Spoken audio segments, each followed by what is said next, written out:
दोस्तों नमस्कार। आज आपके लिए लाया हूँ राजस्थान की रियासतें एवं उससे जुड़े हुए रोचक तथ्य। राजस्थान के एकीकरण के समय 19 रियासतें और 3 ठिकाने थे और एक केंद्र शासित प्रदेश अजमेर मेरवाड़ा था। 3 ठिकानों में लावा, जयपुर, कुशलगढ़, बांसवाड़ा व नीमराणा, अलवर। भारत के एकीकरण के समय 562 रियासतें थी। क्षेत्रफल में सबसे बड़ी रियासत हैदराबाद रियासत थी और सबसे छोटी रियासत मध्य प्रदेश में बिलावरी थी। राजस्थान का एकीकरण 7 चरणों में 8 वर्ष 7 माह और 14 दिन में हुआ था। राजस्थान की सबसे प्राचीन रियासत मेवाड़ उदयपुर थी। राजस्थान की सबसे नवीन रियासत झालावाड़ थी। झालावाड़ को कोटा से अलग करके रियासत का दर्जा दिया गया था। झालावाड़ की राजधानी पाटन थी। झालावाड़ अंग्रेजों के समय में स्थापित एकमात्र रियासत थी। क्षेत्रफल की दृष्टि से सबसे बड़ी रियासत जोधपुर मारवाड़ थी। क्षेत्रफल की दृष्टि से सबसे छोटी रियासत शाहपुरा थी। जनसंख्या की दृष्टि से सबसे बड़ी रियासत जयपुर रियासत थी।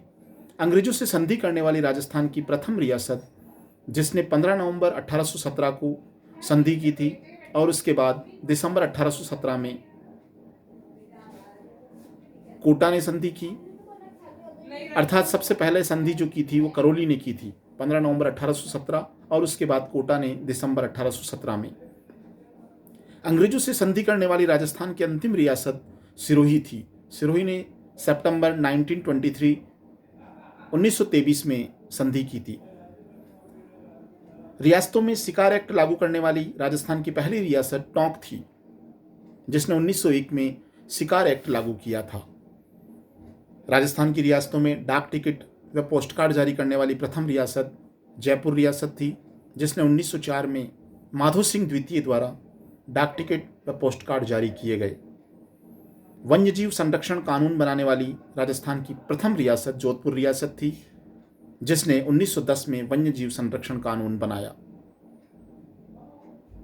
वन्य अधिनियम पारित करने वाली रियासत 1935 में अलवर रियासत थी। शिक्षा पर प्रतिबंध लगाने वाली राजस्थान की प्रथम रियासत डूंगरपुर रियासत थी, जिसने शिक्षा पर प्रतिबंध लगाया। जैसलमेर रियासत को राजस्थान का अंडमान निकोबार कहा जाता है। यह सबसे पिछड़ी हुई रियासत थी। यह ऐसी रियासत थी जिसने 1942 के भारत छोड़ो आंदोलन में भाग नहीं लिया था। राजस्थान की टोंक व जोधपुर रियासत ऐसी रियासत थी जो पाकिस्तान में मिलना चाहती थी। हाँ, टोंक और जोधपुर रियासत ऐसी रियासतें थी जो पाकिस्तान में मिलना चाहती थी। भारत में केवल 2 रियासतें ही मुस्लिम रियासतें थी, एक टोंक और दूसरी पालनपुर गुजरात। अलवर, भरतपुर, धौलपुर रियासतें एकीकरण के समय भाषा की समानता के आधार पर उत्तर प्रदेश में मिलना चाहती थी। एकीकरण के समय यह शर्त रखी गई थी कि जिस रियासत की जनसंख्या 10 लाख और आय 1 करोड़ हो, वो रियासत अपना स्वतंत्र अस्तित्व रख सकती थी, अपनी स्वेच्छा से किसी भी रियासत में मिल सकती थी। ये शर्त पूरी करने वाली केवल 4 रियासतें थी, जोधपुर, जयपुर और उदयपुर।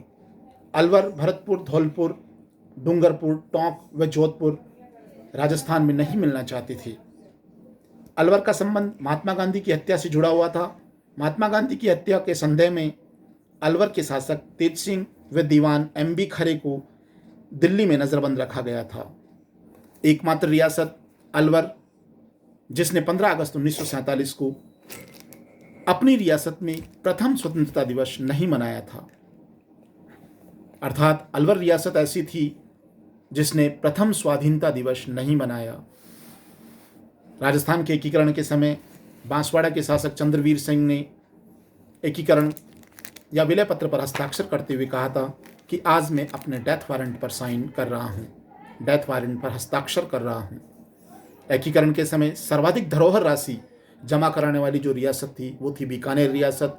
उसने 4 करोड़ 87 लाख रुपए धरोहर राशि के रूप में जमा करवाए। 3 जो ठिकाने थे, नीमराणा, कुशलगढ़ और लावा, उनके अलग अलग शासक थे। नीमराणा अलवर के शासक राव राजेंद्र सिंह, कुशलगढ़ बांसवाड़ा के शासक राव हरेंद्र सिंह और लावा जयपुर के शासक वंश प्रदीप सिंह। सबसे बड़ा ठिकाना क्षेत्रफल की दृष्टि से कुशलगढ़ बांसवाड़ा था और सबसे छोटा ठिकाना लावा जयपुर था। अजमेर मेरवाड़ा की अलग से विधानसभा थी जिसे धारा सभा भी कहा जाता था। इसमें 30 सदस्य थे और इसे 20 श्रेणी का राज्य माना गया था। अजमेर मेरवाड़ा के प्रथम व एकमात्र मुख्यमंत्री हरिभाऊ उपाध्याय थे। धन्यवाद। आगे के वीडियो में हम देखेंगे कि क्यों जोधपुर रियासत पाकिस्तान में मिलना चाहती थी और अगर वो पाकिस्तान में मिल जाती तो राजस्थान का एकीकरण किस तरीके से होता। इसके लिए और राजस्थान के एकीकरण के लिए देखते रहिए वीडियो। धन्यवाद। जय हिंद, जय भारत।